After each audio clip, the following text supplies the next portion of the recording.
গোপন সংবাদের পরিপ্রেক্ষিতে আমরা এসেছি।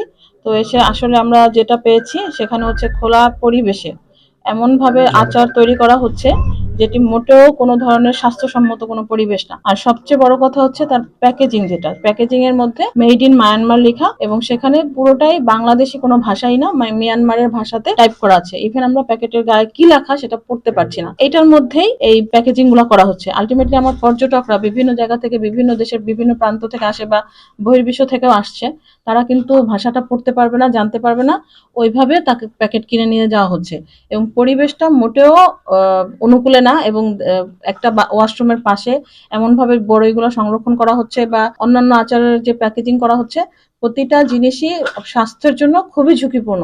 সেজন্যই মূলত এই অভিযানটিকে পরিচালনা করা। এবং এইখানে এই বিভিন্নভাবে আমরা জানি যে আচার শিশুদেরও খুব পছন্দের একটি খাবার এবং শিশুরা এইসব ধরনের খাবার খেয়ে পেটের পীড়াদায়ক বিভিন্ন ধরনের রোগে আক্রান্ত হচ্ছে।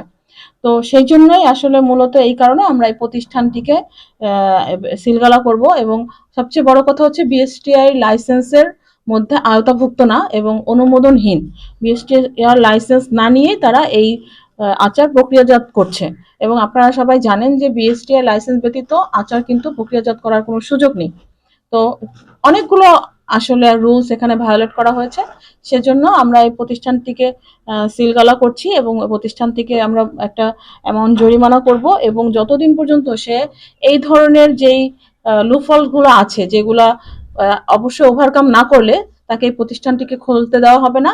এবং তিনি যখন এই সব জিনিসগুলো যেগুলো আমরা দেখে গেলাম এই জিনিসগুলো ওভারকাম করবে এবং বিএসটিআই থেকে লাইসেন্স নিবে, অনুমোদন নিবে, তারপরেই আসলে এই প্রতিষ্ঠানটিকে সিলগালা মুক্ত করা হবে এবং এই প্রতিষ্ঠানটিকে খুলে দেওয়া হবে। এর আগে নয়। যতক্ষণ পর্যন্ত না আমরা এটাকে পরিবেশ মানসম্পন্ন করতে পারছি ততদিন পর্যন্ত আসলে এই প্রতিষ্ঠানটি বন্ধ থাকবে।